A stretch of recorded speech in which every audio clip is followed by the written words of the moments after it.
Meus irmãos, nós estamos terminando hoje uma série de mensagens em Mateus 23. Você que tem acompanhado as mensagens, você que não tem podido acompanhar, nós temos na nossa página, ainda não estão na nossa página do Blogspot, mas tem ido para o Facebook. Elas estarão no nosso blog. Quando eu terminar aqui, eu coloco a série toda no blog, até para evitar que as pessoas faltem na igreja para ir ver no blog, né? Podendo, esteja aqui para buscar ao Senhor e cultuarmos ao Senhor em comunidade, como família. Amém? Então, nós estamos no final desta série e nós vamos lá para o versículo 25 do capítulo 23 de Mateus.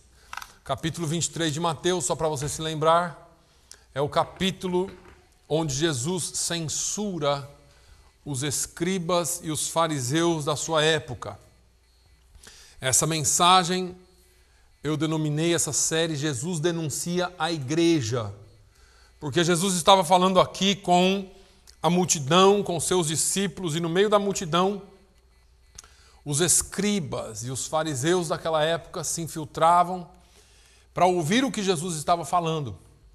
Então, Jesus ele chama a atenção da multidão, diz onde eles erraram, onde foi o erro, porque eles deveriam fazer aquilo que Moisés fazia. Jesus diz, olha, vocês estão na cadeira de Moisés, vocês ocupam o lugar de Moisés. Existem estudos, eu não mencionei isso aqui antes, mas é importante saberem, que existia na sinagoga ou no templo uma cadeira que diziam que tinha sido a cadeira de Moisés. Eu não creio muito nisso, mas de qualquer forma para conhecimento histórico. Mas aqui eu acredito que Jesus estava mais dizendo, olha, vocês ocupam o lugar de pregar a verdade, de falar a verdade, de viver a verdade. E aí Jesus chama a atenção da multidão e diz assim, olha, a palavra que eles estão pregando é até boa. Eles estão pregando a lei, então ouça o que eles estão dizendo, mas não faça o que eles estão fazendo. Em outras palavras, Jesus, e bem claramente, Jesus os chama de hipócritas. Jesus acusa esses homens de fechar as portas do reino dos céus para quem queria vir. Jesus acusa esses homens de fazer correr mar e terra, fazer um esforço enorme para ganhar almas, fazer um prosélito, um discípulo, e quando o fazia, eles transformavam esses discípulos em pessoas tão más quanto eles. Eram, na verdade, cegos dirigindo cegos, e Jesus fala que eles estavam indo para o inferno e levando um monte de gente junto com eles. Aí, Jesus entra nos ais, e nós já falamos aqui sobre alguns, são 8 ais, são 8 advertências terríveis que Jesus dá. Nós falamos de 5, e hoje nós vamos terminar com as 3 últimas, lá no versículo 25 e 26. Vamos continuar aqui com essa denúncia de Jesus, com essa forma como Jesus tratou essa questão. Eu disse aqui que Jesus não suporta, Deus não suporta hipocrisia. E aqui Jesus deixa isso bem claro. Vamos lá, versículo 25. Ai de vós, escribas e fariseus hipócritas, pois que limpais o exterior do copo e do prato, mas o interior está cheio de rapina e de iniquidade. Fariseu cego, limpa primeiro o interior do copo e do prato, para que também o exterior fique limpo. Aqui, mais uma vez, Jesus chama a atenção desses homens para a aparência que eles viviam. A aparência era de santidade. O exterior era muito bonito. É uma casa muito bonita por fora, que quando você entra por dentro está caindo aos pedaços. É muita sujeira, é muita coisa ruim.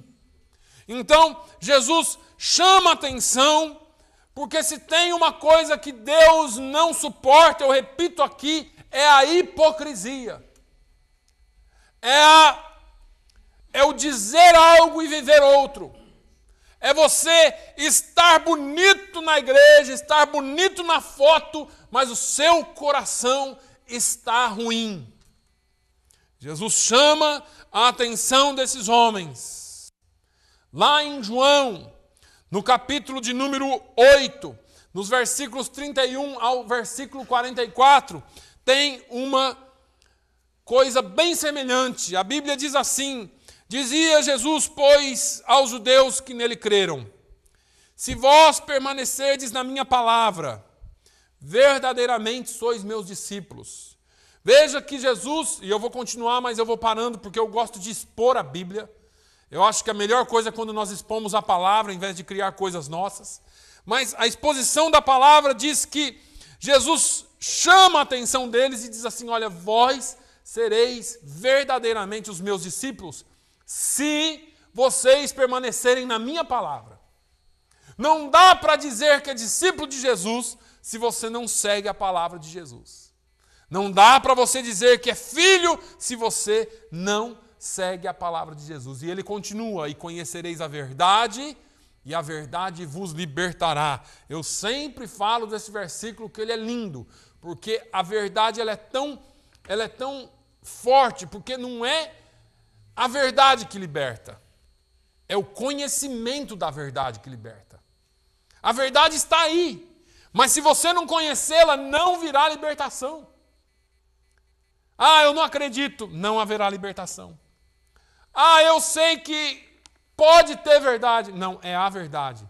Jesus diz: se nós a conhecermos, nós seremos libertos. E ela é linda, porque ela te liberta até dela mesmo. Jesus te dá o direito de conhecê-lo e não segui-lo. Jesus te dá o direito de escolhas. Você pode não querer. Mas ele continua, ou melhor, eles respondem, aqui são os fariseus: somos descendentes de Abraão, nunca fomos escravos de ninguém, como dizes tu, sereis livres? Eles eram tão cegos, irmãos, espiritualmente, que eles não conseguiam ver que Jesus era o cumprimento da profecia. E aí eles começaram a questionar na cabeça assim: mas nós somos filhos de Abraão, nunca fomos escravos, o que esse cara está falando de liberdade? E aí Jesus diz assim: em verdade vos digo, que todo aquele que comete pecado é escravo do pecado. Ora, o escravo não fica para sempre na casa, o filho fica para sempre. Se, pois, o filho vos libertar, verdadeiramente sereis livres. Na cabeça daqueles homens, o negócio ficou pior ainda. Porque Jesus se colocava como filho. Filho de Deus. E eles não queriam aceitar isso de jeito nenhum. Bem sei que sois descendência de Abraão, Jesus disse. Contudo, procurais matar-me, porque a minha palavra não encontra lugar em vós. Esse é o pior estado que um cristão pode chegar. Você conhece, você está até perto de Jesus, mas a palavra dele não encontra lugar em você. A palavra vem, mas você despreza. Jesus fala, mas você não ouve. Ele quer mudar alguma coisa em você, mas você não aceita. Porque você é muito mais inteligente que ele. Porque você é muito melhor do que ele. Porque eu sou muito mais esperto do que ele. Então, esse é o pior lugar onde você pode estar. É o pior lugar, é o pior estado que nós podemos estar. A minha palavra não encontra lugar em vós, diz o Senhor. Eu falo do que vi junto ao meu Pai, e vós fazeis o que também ouvistes de vosso pai. Isso é a palavra de Jesus para eles. Responderam-lhe: nosso pai é Abraão. Disse-lhe Jesus, de novo: se sois filhos de Abraão, fazei as obras de Abraão. Mas agora procurais matar-me, a mim que vos falei a verdade, que de Deus ouvi. Isso Abraão não fez. Jesus aqui fala com eles, porque Jesus fala, olha, vocês fazem as obras do seu pai, eu faço a do meu, você faz a do seu. Aí Jesus, mas meu pai é Abraão. Eu estou em dúvida. Porque se fosse Abraão, você não queria me matar, porque Abraão não ia fazer isso. Você não iria querer me matar, porque Abraão não faria tal obra. E aí, Jesus vem de novo e diz, vós fazeis as obras do vosso pai. Replicaram-lhe eles, nós não somos nascidos de prostituição. Temos um pai que é Deus. Olha isso aqui, irmãos. Isso aqui é uma acusação formal a Maria. Se você nunca prestou atenção nisso, preste. Esses homens que eram líderes religiosos chamaram Jesus de filho da prostituição, acusando Maria de prostituição. Nós não somos, tipo assim, nós não somos que nem você não, rapaz. Nós somos filho legítimo de Abraão. Não é que nem sua mãe que andou pulando muro aí, não. Na linguagem de hoje. É sério. E aí Jesus toma essa palavra e responde, se Deus fosse o vosso pai, vós me amaríeis, porque eu saí e vim de Deus. Pois não vim de mim mesmo, mas ele me enviou. E aí Jesus pergunta para ele, por que vocês não compreendem essa linguagem? É porque não podeis ouvir a minha palavra. Irmãos, Paulo fala que o Deus deste século cegou o entendimento deles para que não entendessem. Aqui é a mesma situação. Jesus está dizendo, olha, vocês ouvem, mas não entendem. Vocês não podem ouvir a minha palavra, vocês não podem me entender de jeito nenhum. E aí, ele diz, Jesus abre agora, o verbo, porque eles não aceitavam ele como filho de Abraão. Eles diziam que Jesus era filho de prostituta. Jesus debatendo com eles, dizendo que era mandado de Deus, enviado de Deus. E tem mais um detalhezinho aqui. Se ele fosse filho de prostituta, ainda assim deveria ser amado. Porque que religião que é essa? Não é? Mas não era o caso. Aí Jesus diz, vós tendes por pai o diabo, e quereis satisfazer os desejos de vosso pai. Deixa eu só fazer uma pergunta para você aqui, para nós, porque eu me incluo em tudo isso. Qual é o desejo do seu coração? Porque de acordo com o desejo do seu coração, você identifica quem é o seu pai. Presta atenção nisso, é sério. Ou talvez eu vou ser um pouquinho mais brando com você. De acordo com o desejo do seu coração, eu posso te dizer de quem você está sofrendo mais influência. Se é do seu pai, que é Deus, ou se é de algum impostor. Ele é homicida desde o princípio. Tem que matar mesmo, pastor. Se é raça ruim, tem que morrer. Cuidado com o desejo do seu coração. Ele é homicida desde o princípio. Nunca se firmou na verdade. Sabe esses crentes que não se firmam em verdade de jeito nenhum? Que parece uma onda, hoje está aqui em cima, amanhã está se arrebentando nas pedras. Hoje está lá em cima, fala em língua, profetiza, revela, dança, roda, pula. No outro dia está se arrastando porque já se arrebentou em alguma coisa. E eu quero expor isso bem claro para você, eu não estou denegrindo ninguém com isso, eu só estou dizendo que existem pessoas que ainda não conseguiram se firmar na verdade. A verdade traz equilíbrio, não em cima do muro. Traz equilíbrio, sabedoria dos céus para você agir com equilíbrio e com razão em todas as situações. Aí, ele diz assim, porque nele não há verdade.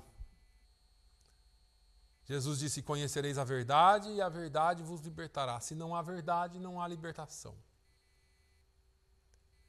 quando ele profere mentira, fala do que lhe é próprio, porque é mentiroso e pai da mentira. Tem muito crente precisando fazer teste de DNA para saber quem que é o pai. Isso é muito sério. Isso é muito sério. Eu sei que você queria já estar dando glória a Deus agora, mas não dá, né? É muito sério porque verdade ou mentira diz quem é o seu pai. Pensa nisso. Pensa nisso. Se você é filho de Deus, da sua boca tem que sair verdade. E se você é filho de Satanás, filho do diabo, você não se incomoda em mentir. Essa palavra, ela pega primeiro a mim. Crente tem que ser crente de verdade.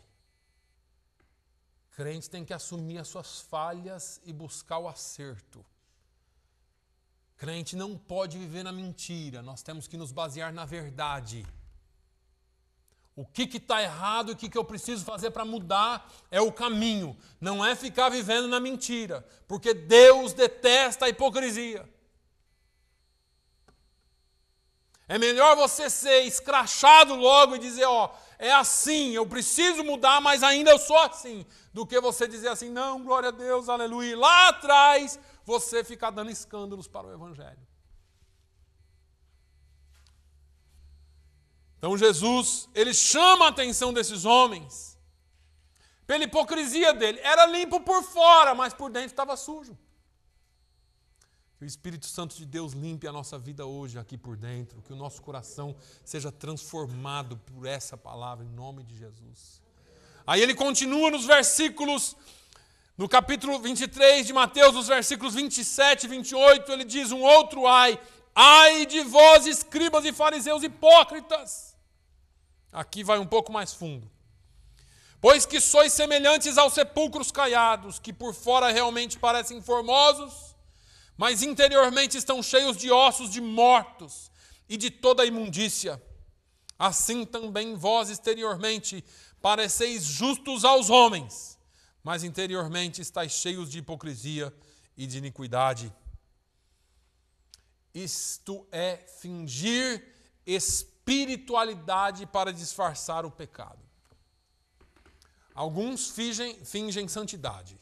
É o primeiro caso. Eu venho de terninho, de gravata, e eu sou uma bênção. Então isso parece um santo. Agora aqui já passa um pouquinho mais profundo, porque agora se finge espiritualidade. São pessoas que levantam as mãos, que choram, que falam em línguas. E não estou generalizando, estou dizendo dessa qualidade de pessoas que falam em línguas, mas que por trás não tem dó, não tem compaixão de ninguém, que matam pessoas com a sua peçonha, que matam pessoas com a sua língua, com as suas atitudes. São espirituais dentro da igreja, mas fora da igreja são pessoas que destroem as outras. Eu ouvi um testemunho essa semana, um relato essa semana que me deixou muito triste. De alguém que já havia sido liberto, estava na igreja e alguém da igreja levou de volta para o pecado. Irmão, nós vamos dar conta daqueles que nós colocamos no inferno. Tem crente que pensa que vai receber um monte de florzinha no céu só porque ganhou uma alma para Jesus. Mas o peso oposto também é muito grande. O peso oposto, o peso do escândalo também é muito grande. O peso de empurrar alguém para o inferno, para o abismo é muito grande. A hipocrisia era tão grande que eles fingiam ser espirituais. Nós tivemos uma época, um pessoal aí, e eu oro por eles para que Deus realmente faça um trabalho na vida deles. E a pessoa era muito espiritual. E quase nos enganou. E trouxe um prejuízo enorme para a obra de Deus. A hipocrisia é uma casca. É uma casca de santidade.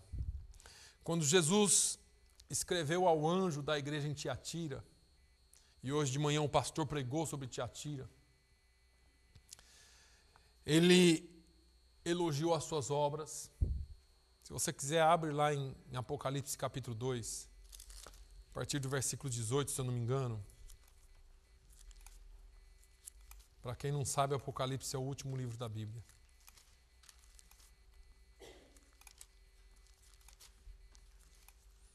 Apocalipse capítulo 2, versículo 18.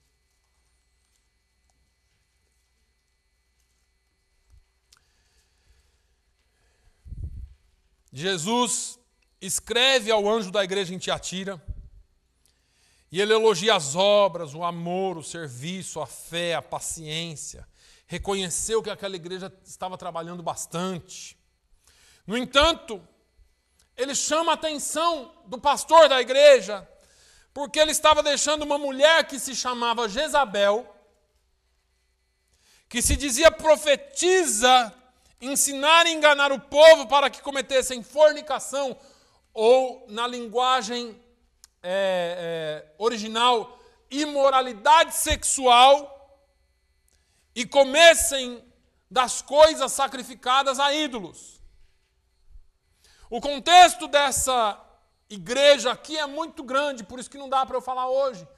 Mas existia alguém lá, e não dá para saber se o nome dela era Jezabel ou se o espírito que influenciava ela era Jezabel, porque nós vamos ter a Jezabel lá em Reis, primeiro capítulo de Reis, ou o primeiro livro de Reis, nós vamos ter a Jezabel que enfrentou Elias e depois foi morta no tempo de Eliseu, mas nós vamos ter de novo essa Jezabel, e eu acredito que esse é um espírito que age em todas as épocas, porque é um espírito de manipulação, é um espírito de mentira, é um espírito de adultério, de imoralidade sexual, é um espírito que age dentro da igreja, junto ao povo de Deus, para destruir a igreja. E aí, Deus chama a atenção desse pastor, porque apesar de tudo que ele estava fazendo, ele estava permitindo que essa mulher desviasse o povo da verdade, levando-os a cometer imoralidade sexual e comer coisas sacrificadas aos ídolos. Existiam as cooperativas de trabalho naquela época, nessa cidade, e cada cooperativa tinha um santo. Quem aqui já comeu em restaurante chinês? Acho que ninguém, né? Você entra lá, o que você vê de cara? Uns Buda, uns negócios doidos lá, né? Coisa horrível. Assim eram as cooperativas. As cooperativas tinham os seus deuses, os seus ídolos. E a Jezabel, eu imagino que ela falava assim: não tem problema não, rapaz, isso é seu trabalho. Vai lá e come nas festas, lá come lá que não tem problema não. E aquilo foi atingindo a igreja. Só que a igreja não sentiu, quem sentiu foi Jesus. Porque não tinha nada a ver. Você sabe que um dos maiores problemas nosso hoje é o nada a ver. Isso não tem nada a ver, não. Isso não tem problema, não. Ah, você é radical demais. Mas olha o que Jesus fala. E o anjo da igreja de Tiatira escreve: isto diz o Filho de Deus, que tem seus olhos como chama de fogo, dando a entender aqui que ele vê todas as coisas. Ele sabe quem você é, ele sabe o que você faz, o que você pensa. Salmo 139 diz assim: ainda antes que haja palavra na minha boca, tu já a conheces, ó Senhor.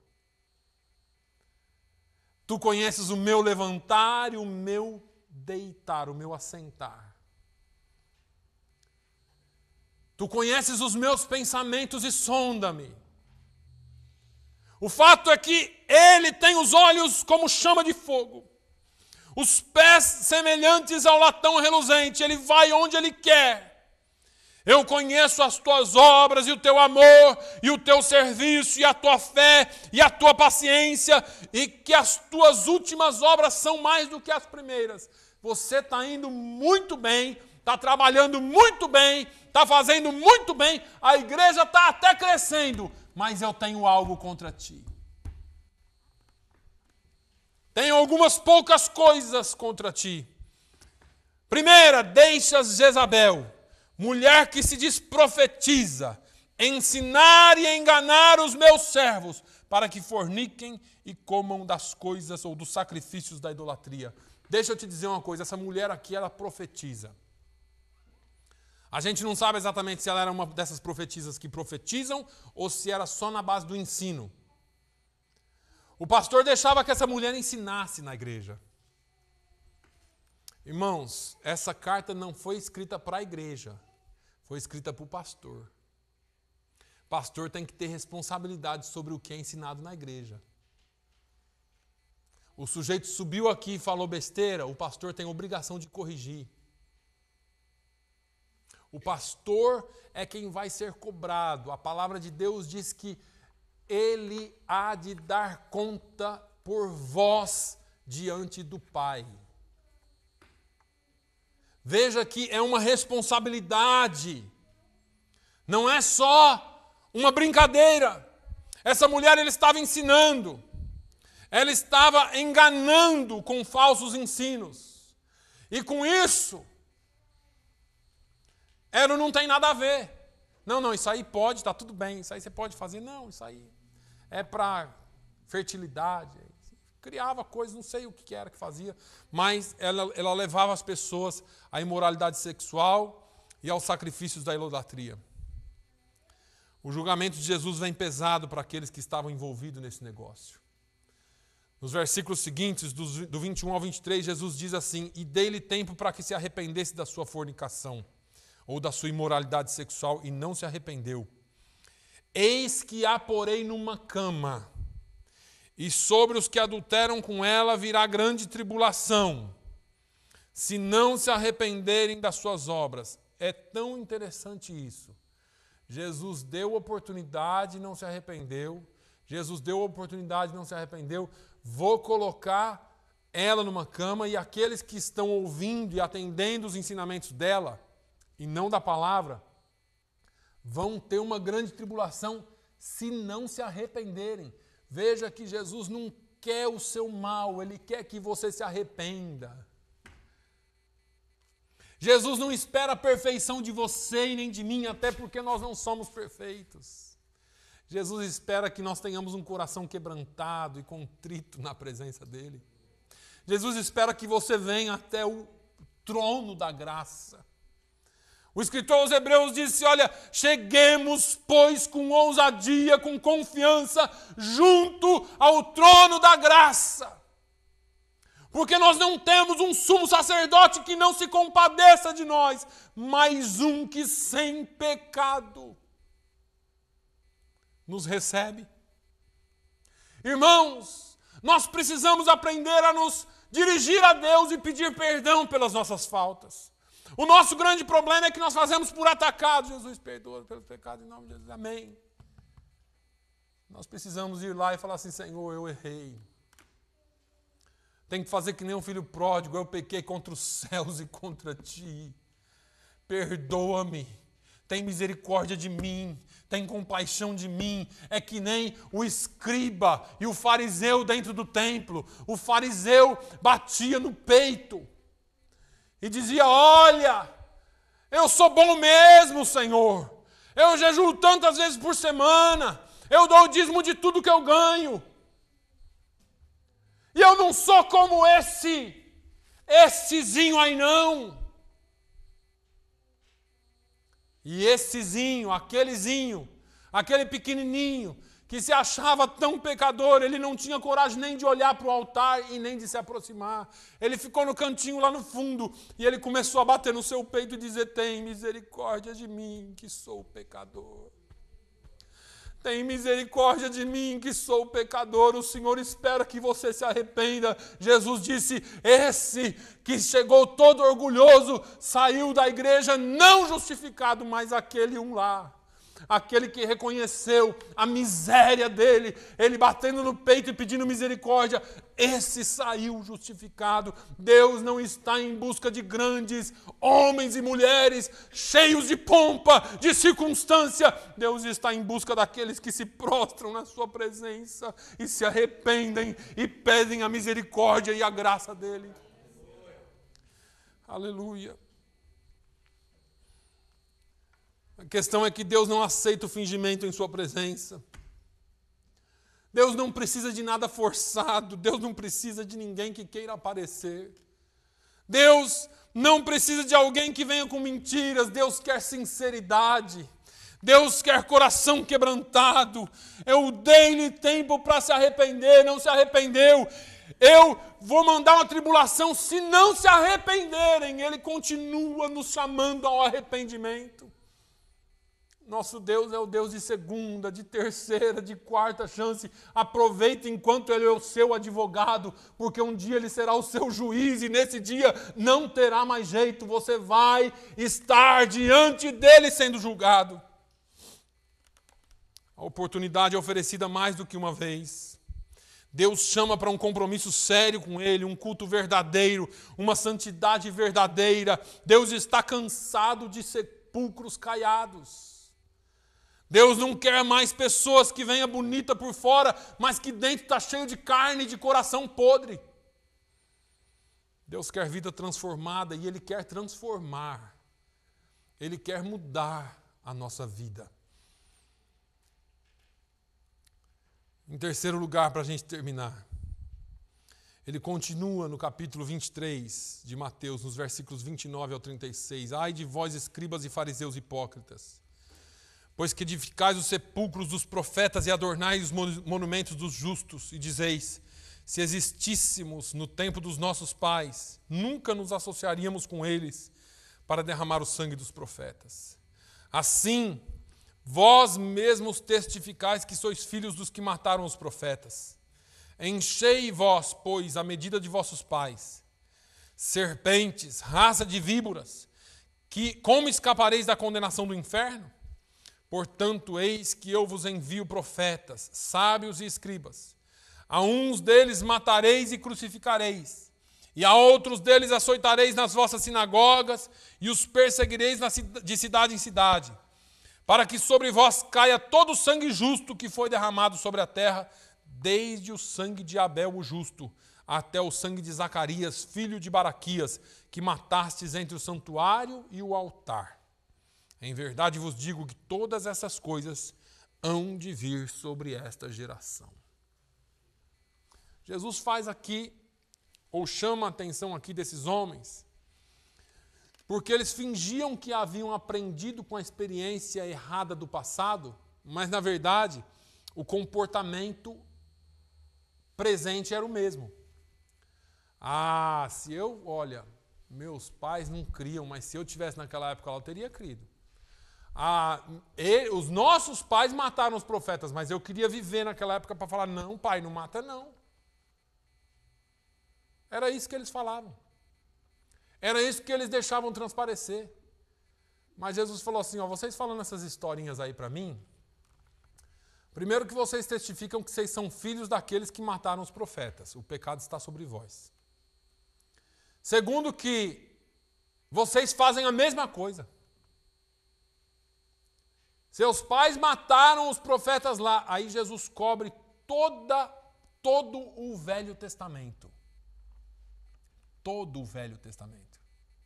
Existe um Zacarias que morre, eu não me lembro se é no livro de Reis ou de Crônicas, filho de Jeoiada, que não é esse mesmo Zacarias aqui.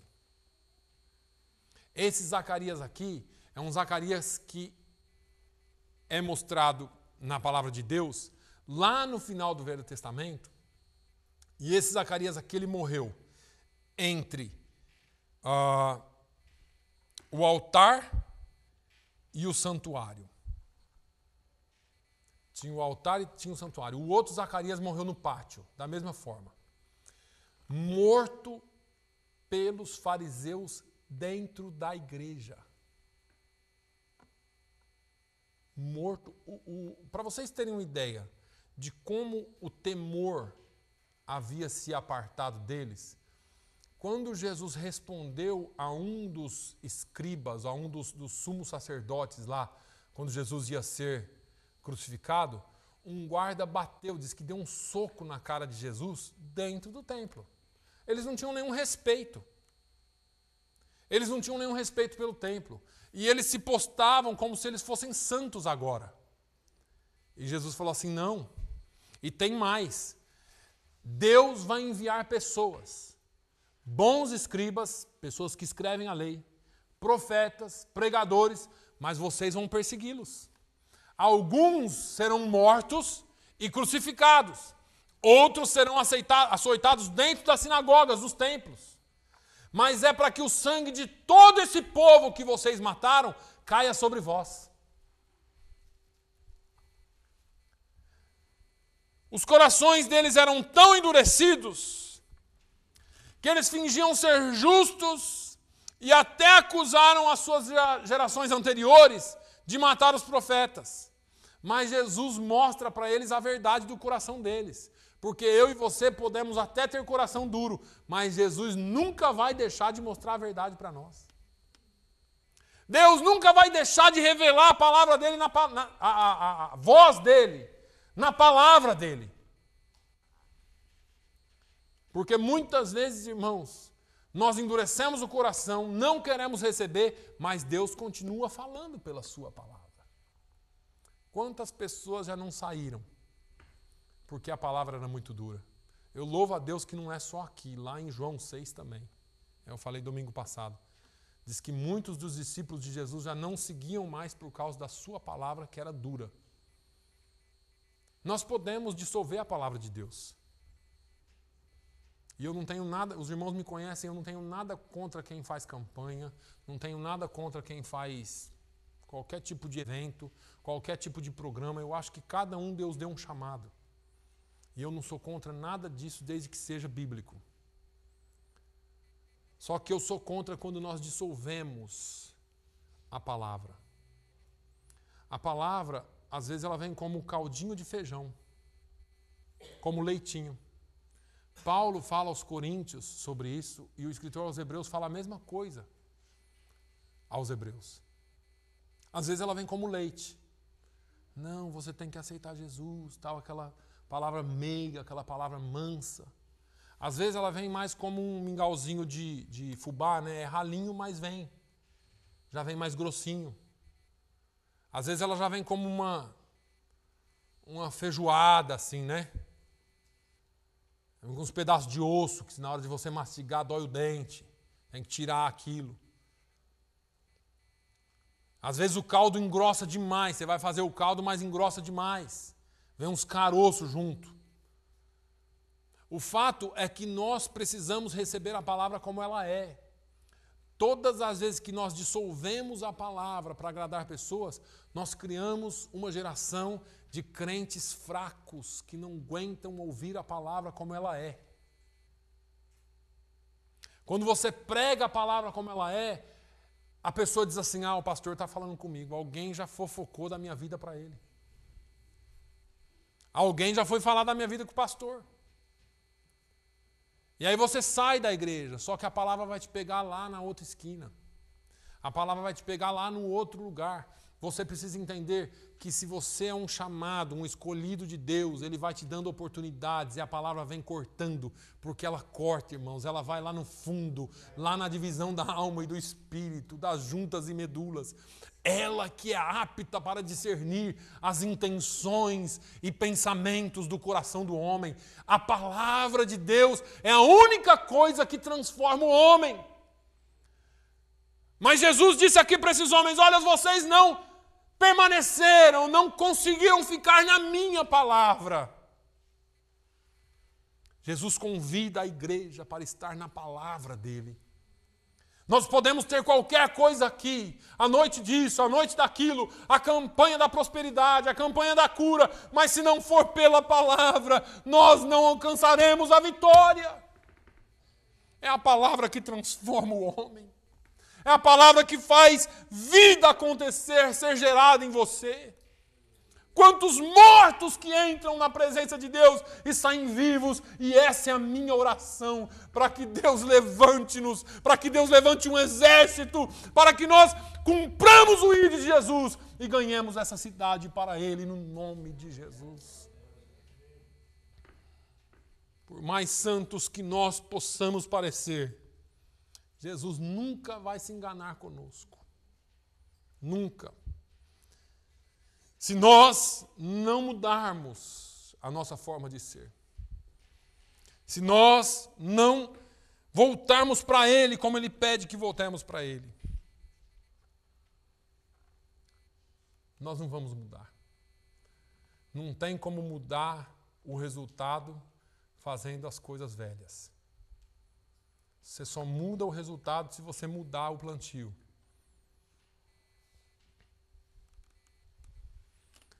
Quantas pessoas continuam no mesmo erro por muitos anos?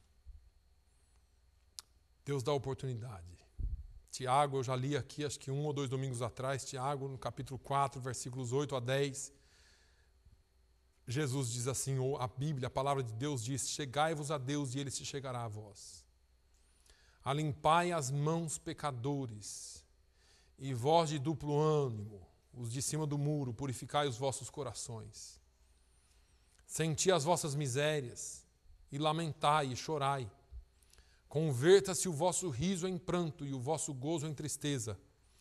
Humilhai-vos perante o Senhor, e Ele vos exaltará. Perante o Senhor, Deus está dando chance para nós mudarmos.